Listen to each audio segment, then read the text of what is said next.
امام علی مقام امام حسین کی ولادت ماہ شعبان المعظم کے پہلے حشرے میں ہوئی، اور آج ہی ماہ شعبان کی 4 تاریخ ہفتے کا دن ہے۔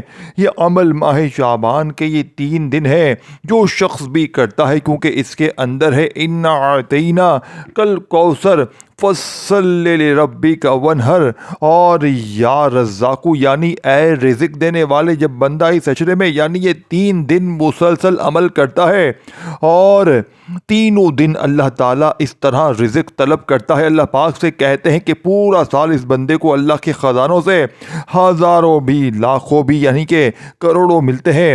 شرط کیا ہے؟ اس عمل کو اس ترتیب کے ساتھ پڑھ لے جس طرح ہر سال لوگ ماہ شعبان المعظم کے پہلے عشرے میں پڑھتے ہیں۔ تو یہ پہلے عشرے کے آج 3 دن گزر چکے ہیں، اور 4 شعبان المعظم ہفتے کا دن، 5 شعبان المعظم اتوار کا دن، اور 6 شعبان المعظم پیر کا دن۔ تو یہ 3 دن پیر کا دن کہتے ہیں جب عمل ابھی ختم نہیں ہوتا، اس بندے کا مقدر سنور جاتا ہے، اس کی قسمت بدل چکی ہوتی ہے، کیونکہ ماہ شعبان المعظم کا معنی یہ کوئی عام معنی نہیں، یہ عظمت کے اعتبار سے یہ اسلامی سال کا ایک عظیم اور بابرکت معنی ہے۔ اسی لیے جو رجب اور شعبان رمضان کے درمیان آتا ہے اور اس میں یہ 3 دن کا عمل کرنے سے اس کو 3 مہینوں کی برکتیں نصیب ہوتی ہے، یعنی پہلے دن کرتا ہے۔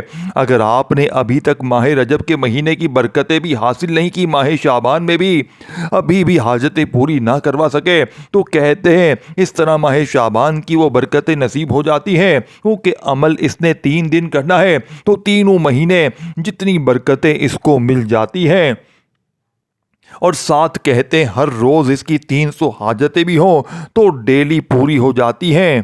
اور تو یہ اتنا کمال کا عمل ہے، اسی لیے آج اس عمل کا آغاز کر لیں، آپ کی زندگی بدل جائے گی، حالات بدل جائیں گے، جو مانگیں گے سو ملتا چلا جائے گا۔ دیکھیں شعبان جو لفظ ہے، اس لفظ کا جو عربی معنی ہے، کہتے ہیں یہ شعبہ سے نکلا ہے، جس کے معنی ہوتے ہیں بکھر جانا، تقسیم ہونا۔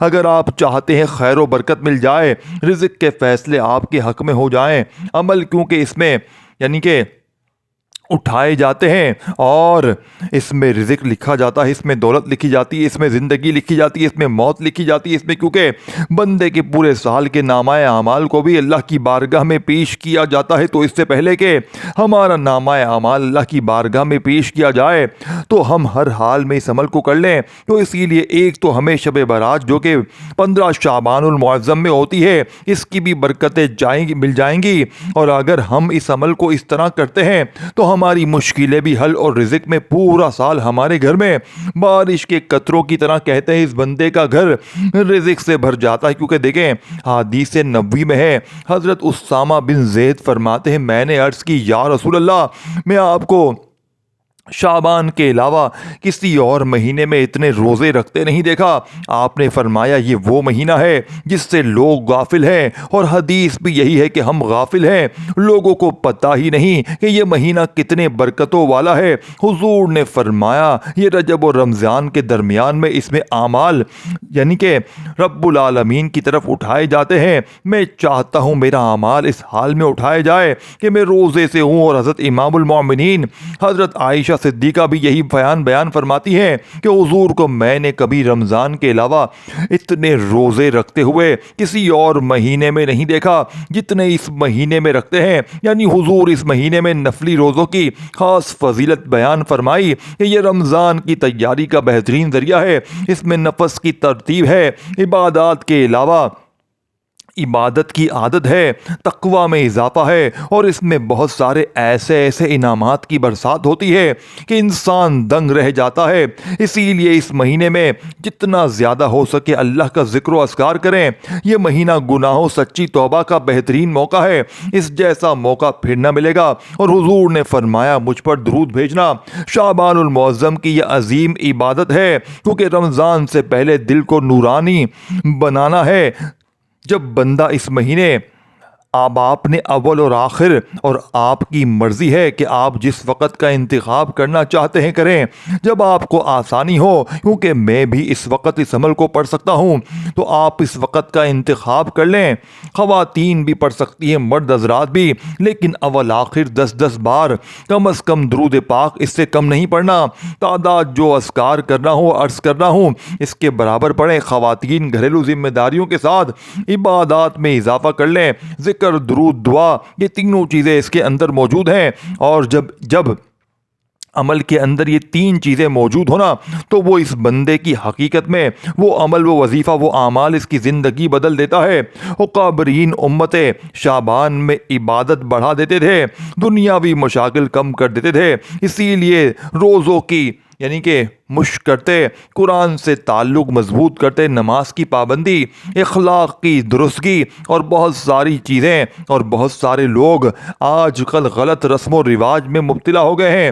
اسی لیے حضور ہمیشہ یہ دعا کرتے تھے، حضور یہ دعا کرتے تو اسی لیے اللہ تعالی ہمیں ماہ شعبان کی قدر کرنے کی، اس میں زیادہ سے زیادہ عبادت کی، اور ہمیں اس میں اپنی اللہ تعالیٰ کی بارگاہ سے بخشش کروانے کی خاص توفیق عطا فرمائے۔ تو دوستو اب آپ نے آگے چلتے ہیں، اس عمل کی ترتیب سمجھتے ہیں۔ درود پاک آپ نے پڑھ لیا، نیت آپ نے کر لینا ہے، تو نیت کرنے کے بعد آپ نے اسی ترتیب کے ساتھ اس عمل کا آغاز کرنا ہے جیسے میں نے آپ کو عرض کیا ہے۔ تو سب سے پہلے دیکھیں، یہ جو دولت والے اعمال ہوتے ہیں، یہ جس کے اندر رزق میں کشادگی ہوتی ہے، رزق میں اضافہ ہوتا ہے، اس میں چند چیزوں کو بڑی اہمیت ہوتی ہے۔ سب سے پہلے آپ نے یہ سورہ مبارکہ پڑھنی ہے جس کے ذریعے اللہ پاک تمہیں اخلاص عطا فرمائے گا، تمہارے لیے رزق کے دروازے کھول دے گا۔ اب اکثر لوگوں کو اس بات کا علم نہیں ہوتا کہ ہم نے عمل کو کیسے پڑھنا ہے۔ آپ نے شروع میں بسم اللہ الرحمن الرحیم کے ساتھ جیسے درود پاک آپ نے پڑھ لیا، اب درود پاک پڑھنے سے پہلے آپ نے اپنی جگہ، اپنی تمام چیزوں کا دھیان کر لینا ہے کہ کہیں میں جس جگہ پر بیٹھا ہوں پاک صاف ستھری ہے، اور کہیں کوئی ایسا کام نہیں ہے کہ جو یعنی کہ خلاف شریعت ہو۔ آپ نے بالکل یکسوئی کے ساتھ بیٹھ جانا ہے۔ سفر کر رہے ہیں، دنیا کے جس کونے میں ہے، پاکستان میں جس بھی دنیا کے کونے میں ہے وہیں پر عمل کر سکتے ہیں۔ تو 3 دن آپ نے مسلسل عمل کرنا ہے، اور اگر اس میں ناگا نہیں کرنا، ورنہ روزانہ آپ نے اس عمل کو پڑھنا ہوگا۔ بس یہ بات اس میں بڑی اہم اور ضروری ہے، اگر سمجھے تو پھر اگر آپ 3 دن مسلسل نہیں کر سکتے پھر ابھی جا سکتے ہیں، پھر آپ کا عمل سننے کی بھی ضرورت نہیں۔ وہ لوگ جو اس عمل کی برکتیں حاصل کرنا چاہتے ہیں، جو انعامات بتانا چاہتے ہیں، وہ تمام حاصل کر سکتے ہیں۔ پھر بڑی یعنی کہ جلدی کریں، کیونکہ اس کے اندر یا رزاق موجود ہے۔ جس عمل کے اندر یا رزاق موجود ہونا تو وہ عمل سب سے کمال کا ہوتا ہے، اسی لیے کہ اس کا مطلب رزق دینے والا اللہ رزق کی تمام راہیں کھول دے گا۔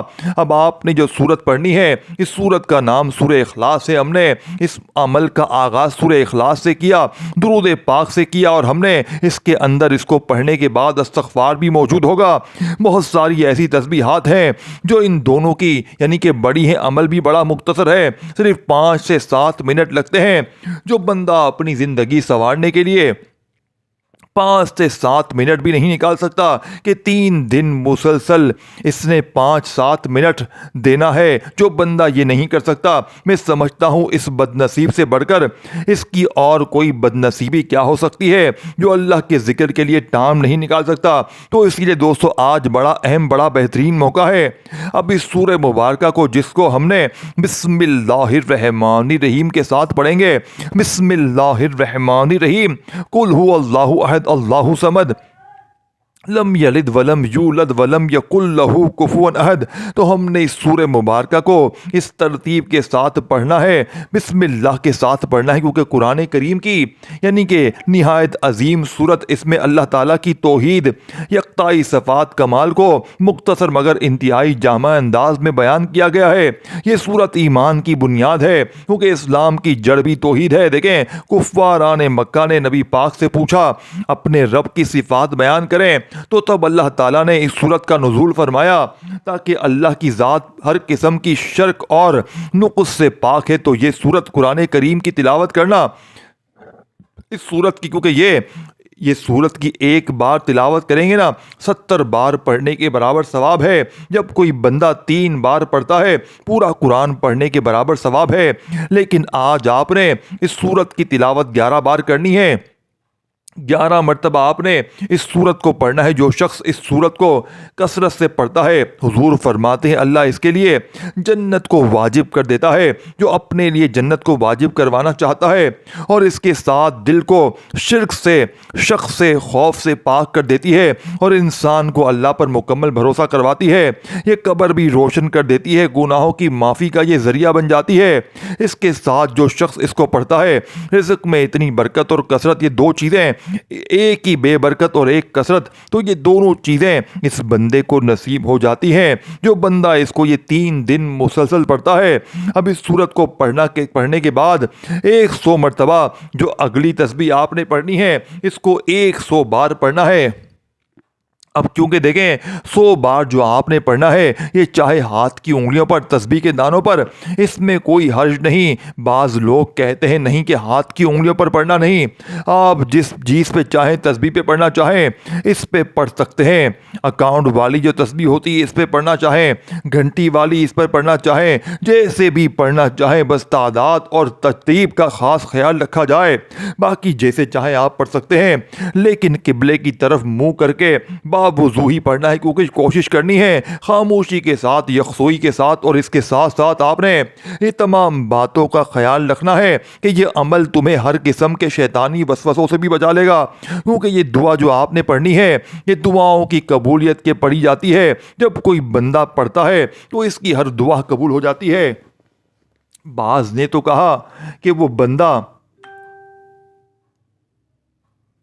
مطالعہ اور دعویٰ بن جاتا ہے۔ نبی پاک کی سنت بھی ہے، حضور علیہ السلام خود ان سورہ مبارکہ کی تلاوت فرماتے اور یہ روزانہ حضور علیہ السلام ذکر کرتے تھے۔ اس طرح دل سے رعایت نفرت بھی یہ نگل جاتی ہے۔ جب کوئی بندہ یہ پڑھتا ہے اور کہتے ہیں اس عمل کے بعد اگر وہ اپنے ہاتھوں کے اوپر دم کر کے اپنے ہاتھوں کو چہرے پر پھیر لیتا ہے تو اس کے چہرہ نور والا بن جاتا ہے اور اس کے لیے اولاد میں برکت آتی ہے، اولاد کی اصلاح بھی ہوتی ہے، اولاد کی یہ حفاظت بھی اس کو بڑھ جاتی ہے۔ کہتے ہیں یہ صورت ہر کام میں اللہ کی مدد کو شامل کر دیتی ہے، آخرت کی کامیابی، قبر حشر میں کامیابی۔ اسی لیے دوستو یہ مہینہ کیونکہ بڑی عظمتوں والا ہے، بڑی شان والا ہے، امام حسین رضی اللہ تعالیٰ عنہ کی ولادت کا عشرہ ہے، یعنی کہ عشرہ ہے۔ اسی لیے ہمیں چاہیے کہ ہم زیادہ سے زیادہ اس میں کوشش کریں ذکر و اذکار کی، فکر و افکار کی، یعنی کہ آج امت کس قدر مشکلات کا شکار ہے، ہر شخص کسی نہ کسی غم، کسی نہ کسی پریشانی میں مبتلا ہے۔ تو اسی لیے ہمیں چاہیے ہم کوشش کریں کہ ہم کسی کے محتاج نہ ہوں، تو وہ عمل کر کے ہم ہر قسم کی محتاجی سے بچ سکتے ہیں۔ تو اسی لیے اللہ تبارک و تعالیٰ کی غنیمت، اللہ تعالیٰ کی جو ہے نا وہ بندے کے اوپر اس طرح غنایت ہے کہ وہ بندے کو ہر قسم کی محتاجی سے بچا لیتا ہے۔ انسان جتنا بھی مالدار ہونا حقیقت میں محتاج ہی رہتا ہے کسی کا، یعنی کہ اپنے رب کا، اپنے خالق کا، اپنے مالک کا۔ اسی لیے اللہ پاک ہمیشہ اپنا ہی محتاج رکھے، کسی غیر کے دروازے پر جانے یعنی کہ توفیق نہ دے۔ تو یہ دعا ہمیشہ کرتے رہا کریں، کیونکہ یہ جو عمل ہے نا، یہ جو چیزیں ہیں جو آپ کو بتانے لگا ہوں، یہ شاید آپ ایک بار عمل ایک مرتبہ کریں گے نا، لیکن آپ کا دل چاہے گا کہ کاش میری زندگی، ساری زندگی مجھے اس عمل کو کرتے گزر جائے، کیونکہ اس عمل کے اندر طاقت ہے اتنی، اس عمل کے اندر کمالات ہی اتنے ہیں۔ دیکھیں نا یہ جو سورت ہم نے پڑھی ہے، اس کے بعد جو تسبیح ہم نے پڑھنی ہے، یہ تسبیحات اتنی کمال کی ہیں اور یہ سورت ہمیں سب کو سکھاتی ہے، لیکن انسان اس کی ترجمے پر غور نہیں کرتا، کیونکہ حضور نے حکم دیا ہے کہ اس کو اپنے بچوں کو بھی یاد کروائیں، اس کے ذریعے ان کا ایمان مضبوط ہوگا، وہ شوق سے محفوظ ہوں گے۔ اور اس کو آپ یہ فجر کے بعد یا مغرب کے بعد یا سونے سے پہلے جیسے آپ کے لیے آسانی ہو آپ اس کو پڑھیے گا۔ معمول بنا لیں۔ پھر دیکھیں زندگی میں کیسے انقلابات ہیں۔ امام احمد بن حنبل جیسے اتنے بڑے بزرگ ان علماء کا یہ فرمان ہے کہ دل کے اندر اللہ پاک رحمت اور سکون پیدا کر دیتا ہے، زندگی میں راحت اور سکون پیدا کر دیتا ہے۔ اس کا دل اللہ کے ساتھ لگ جاتا ہے، کیونکہ قرآن کی روح اس سورت کو کہا گیا ہے جو اسے سمجھ کر پڑھتا ہے دراصل توحید کے سمندر میں داخل ہو جاتا ہے۔ یہ سورت بندے کو جنت کے قریب کر دیتی ہے، اللہ کے قریب کر دیتی ہے۔ جب کوئی بندہ اللہ کے قریب ہو جاتا ہے تو پھر وہ جو مانگتا ہے رب کائنات اپنے بندے کو عطا فرما دیتا ہے۔ اب دوستو، آپ نے جو تسبیح پڑھنی ہے وہ فقط اتنی سی آپ نے یوں پڑھنا ہے۔ یہ 2 تسبیح یہاں مکمل ہوتی ہے، لیکن آپ نے یہ مکمل نہیں پڑھنی۔ اللہ میرے رب میرے گناہوں کو معاف کر دے، اللہ اے میرے رب میرے گناہوں کو معاف کر دے، تو یہ وہ تسبیح ہے جس کے ذریعے رب کائنات گناہوں کی معافی عطا فرمائے گا۔ دیکھیں اللہ تعالیٰ خود فرماتا ہے میرے بندے تو مجھ سے مانگ میں تمہیں عطا کرنے والا ہوں، تو بخشش مانگ میں بخشش عطا کروں گا، رزق مانگ میں رزق عطا کروں گا، تو میری بارگاہ سے جو کچھ مانگتا ہے میں تمہیں عطا کرتا جاؤں گا۔ تو اسی لیے یہ گناہوں کی معافی مانگنا اور اس کی طرف سچے دل سے رجوع کرنا، یہ اس کے ذریعے ہمیں نصیب ہوتا ہے۔ اور کہتے ہیں بلکہ دل کے سکون، رزق میں برکت، مشکلات کا حل اس تسبیح کے اندر موجود ہے۔ وہ تمام چیزیں میرے دوستوں جس کا ہم نے کبھی وہم و گمان بھی نہ کیا ہو، رزق میں برکت، مشکلات کا حل اس تسبیح کے اندر موجود ہے۔ تو جو اس کی تعداد بتائی ہے آپ نے اس کے ساتھ پڑھنا ہے، اس سے آپ کی روح کو تازگی ملے گی۔ انسان گناہوں میں مبتلا ہو جاتا ہے، اس کا دل سخت ہو جاتا ہے اور اس کے ذریعے اس کا دل اللہ پاک نرم کر دیتا ہے۔ تو جو شخص اخلاص کے ساتھ پڑھتا ہے اللہ پاک اس کے گناہ معاف کرتا ہے، وہ کتنے ہی زیادہ کیوں نہ ہو۔ دیکھیں قرآن کریم میں اللہ پاک نے مختلف مقامات، مختلف چیزیں، اور ہمارے بزرگ حضرت امام حسن رحمت اللہ علیہ کتنے بڑے بزرگ ہیں، ان کی خدمت میں لوگ آتے تھے، اللہ کے ولی تھے، بزرگ تھے، اور ان کے پاس جب لوگ آتے نا، مرید آتے، دوسرا شخص آیا میرے پاس اولاد نہیں، تیسرا آیا بارش نہیں ہو رہی، فصلیں تباہ ہو رہی ہیں، چوتھا آیا بہت سخت پریشانیوں میں ہوں اور گرا ہوا ہوں، کوئی راستہ نہیں، سارے راستے بند ہو چکے ہیں۔ لوگوں نے حیرت سے پوچھا حضرت اتنے لوگ آئے، مختلف اپنی پریشانیاں بیان کی، لیکن آپ نے سب کو ایک ہی تسبیح بتائی، اس کی حکمت کیا ہے؟ کہا کہ اللہ تعالیٰ نے اس تسبیح کا پڑھنے کا حکم رکھا ہے، تو دوستو اس کو آپ نے جب پڑھنا ہے تو 100 بار آپ نے اس کو پڑھنا ہے۔ اس کے بعد اگلی تسبیح جو آپ نے پڑھنی ہے اس کی تعداد بھی 100 بار ہے۔ تو یہ دیکھیں 1 منٹ کی تسبیح ہے، 1 منٹ میں اللہ پاک تقدیروں کے فیصلے کر دیتا ہے، 1 منٹ کے اندر اللہ پاک کی رحمتیں برسنے لگ جاتی ہیں۔ اب کیونکہ آپ نے اللہ پاک سے رزق طلب کرنا ہے، جب گناہوں کی بخشش ہو جاتی ہے، اللہ کی وحدانیت کا ذکر کر لیا، اللہ تعالیٰ کی توحید کو بیان کر لیا، اللہ تعالیٰ کی رحمت کا ذکر کر لیا، تو اب ہم نے اللہ تعالیٰ سے رزق مانگنا ہے۔ وہ کیسے مانگنا ہے؟ آپ نے بالکل آسان سا عمل کرنا ہے، آسان سا طریقہ ہے، کیونکہ دیکھیں اللہ پاک بے حساب رزق عطا کرنے والا اللہ تعالیٰ ہی وہ ذات ہے جو ہر مخلوق کو رزق دیتی ہے، چاہے کوئی زمین پر ہے، آسمان میں ہے۔ انسان کا رزق صرف مال نہیں ہوتا، یہ لوگوں کی غلط فہمیاں ہیں، بلکہ سکون، اولاد، عزت، ایمان، یہ تمام کی تمام رزق کی صورتیں ہیں۔ اللہ تعالیٰ نے قرآن مجید میں ارشاد فرما رکھا ہے بے شک اللہ ہی بڑا رزق دینے والا، قوت والا، مضبوط ہے۔ تو اسی لیے جب ہم اس کا یہ ذکر کرتے ہیں، ورد کرتے ہیں، بندے کے دل میں تو توکل پیدا ہوتا ہے۔ جب انسان یہ یقین کر لیتا ہے کہ رزق صرف اللہ کے ہاتھ میں ہے، احرام سے یعنی کہ حرام سے بچنے کی کوشش کرتا ہے، حالات پر قناعت کرتا ہے، اللہ پر بھروسہ کرنے والا کبھی بھی مایوس نہیں ہوتا۔ اسی لیے علماء کے مطابق جب بندہ یہ ذکر کرتا ہے یا رزاقو یا رزاقو، جب اس کی تلاوت کرتے ہیں تو رزق میں فوراً یعنی کہ برکت آ جاتی ہے۔ لیکن اس سے پہلے یہ چیزیں پڑھنا شعبان المعظم کے ان دنوں میں، تو آپ ان تینوں دنوں کا انتخاب کر لیں، یا کسی بھی کوئی بھی 3 دن آپ انتخاب کر سکتے ہیں۔ تو عمل اس ترتیب کے ساتھ پڑھیں گے انشاءاللہ تعالی رحمت الہی تمہارے اوپر برسے گی۔ تو جو شخص اس کو پڑھے گا انشاءاللہ رزق کے تمام دروازے اور دل کو سکون بھی ملے گا اور بے فکری بھی ہوگی دور. اور اس کو اسی لیے کیونکہ بندہ جان لیتا ہے جو کچھ ملنا ہے وہ اللہ نے مقدر میں لکھ دیا ہے, اور اللہ اس مہینے میں بندوں کے مقدر بھی لکھتا ہے, مقدروں میں لکھتا ہے. اسی لیے جب رزق میں رکاوٹ ہو کر اور دیکھیں اور نقصان ہو, مالی پریشانی آئے, تو کہیں جانے کی ضرورت نہیں ہے, بس اللہ کی بارگاہ میں عرض ہو کر اس عمل کو ایک مرتبہ کر لینا. یہ 3 دن کرنے کے بعد جب بھی کبھی زندگی میں مشکل پریشانی آنے لگے, اس عمل کو ایک بار کر لینا, تمہاری ساری مشکلیں اسی دن حل ہو جائیں گی. جو مقروض ہیں قرضے اتر جائیں گے, بے روزگار ہوں گے تو روزگار مل جائے گا, کہیں کوئی ایسا یعنی کہ فتح چاہتے ہیں فتح مل جائے گی. اسی لیے شکر کرنے والی زبان اپنی لے لیں, جو ہر وقت ذکر کرے, اور شکر والا دل اپنا بنا لے. انشاءاللہ پھر آپ دیکھیں کیسے اللہ کی رحمتیں آتی ہیں. تو یہ صرف ایک لفظ کی طاقت آپ اندازہ نہیں لگا سکتے کہ کتنی برکت, کتنی زیادہ آپ کے اوپر مہربانیاں ہوں گی, کتنی کرم نوازی ہوگی. تو یہ صرف ایک لفظ کی طاقت آپ اندازہ نہیں کر سکتے. اس کے بعد اب اللہ تبارک و تعالیٰ سے آپ نے جو مانگنا ہے اس کا مطلب ہوگا اے بہت زیادہ عطا کرنے والے. تو اللہ تبارک و تعالیٰ دیکھیں جو اللہ والوں نے ترتیب بتائی ہے, پہلے آپ نے رزق کا سوال کر لیا, اے رزق دینے والے. اب اس کے بعد کہنا ہے بہت زیادہ دینے والے. تو جب آپ اس کے بعد یہ کہیں گے اے بہت زیادہ عطا کرنے والے دینے والے, تو پھر اللہ اتنا عطا کرے گا کہ تمہاری نسلیں بھی کھاتی رہیں گی, تو کبھی ختم نہ ہوگا. تو دوستو یہ بڑی ساری سی باتیں ہیں اور سمپل سی بات ہے, بڑا آسان سا طریقہ ہے.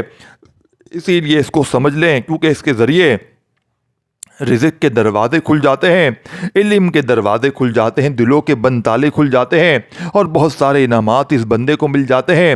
اسی لیے آپ رشتوں کی رکاوٹ, امتحان میں ناکامی, مقدمات, جھگڑے, قرض, پریشانیاں, یہ گھبرائیں مت دوستوں. خوف ہے, بے سکونی ہے, سب اللہ تعالیٰ اپنے فضل سے اپنی رحمت کے ذریعے دور کرتا ہے. ذہن کھل جاتے ہیں, یادداشتیں بہتر ہو جاتی ہیں. دیکھیں انبیاء کرام نے اللہ تعالیٰ سے مانگا, بزرگوں نے اللہ کی بارگاہ سے مانگا, بس آپ نے خشوع و خضوع کے ساتھ مانگنا ہے, آنسوؤں کے ساتھ مانگے دیکھیں, پھر دیکھیں کیسے جھگڑے ختم ہوتے ہیں, محبتیں پیدا ہو جاتی ہیں, اولادیں فرما بردار ہو جاتی ہیں, نا امیدیاں ختم ہو جاتی ہیں, اور وہ جو دیر ہوتی ہے وہ دیر ختم ہو جاتی ہے, جلد تمہارے کام آپ کے ہونا شروع ہو جائیں گے. اسی لیے دوستو آپ نے اللہ تعالیٰ کی بارگاہ سے مایوس نہیں, تمہاری آج ہر مایوسی ختم ہو جائے گی, اور پہلے دن کے عمل سے آپ دیکھیں کتنی طاقت ملتی ہے اور کیا کیا انعامات ملتے. دوستو یہ بڑا سادی سی بات ہے. اب آپ نے پڑھنا ہے اس تسبیح کو بھی, آپ نے 100 بار پڑھ کے, جو شخص غربت, قرض, تنگی میں ہونا, تو پھر وہ اس طرح پڑھے گا تو انشاءاللہ سب چیزیں ختم. صبر سکھاتا ہے یہ عمل, دل کو آزاد کر دیتا ہے.